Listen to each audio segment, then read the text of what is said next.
แล้วร้อยเนาะไม่ขอ เพื่ แล้ อ ว ไปไหนเขาชี้ซ่องเข้าโอ้ ไม่ขอแล้วไม่ขอแล้ว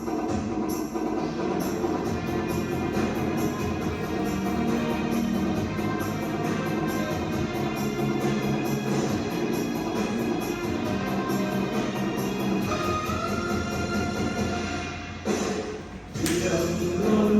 ด้วยพลังแห่งใจมุ่งมั่นใจเช่นดังตะวันไม่หวั่นกลัวเรื่องโลกที่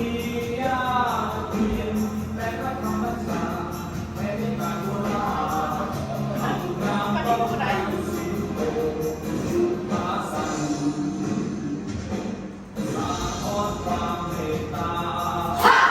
ตาโลยาภักดีทรงหน้าเดินอ่อนใสธรรมญาส่องแสง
ไปพี่แค่ดูกันเป็นป้าตัวเองเลย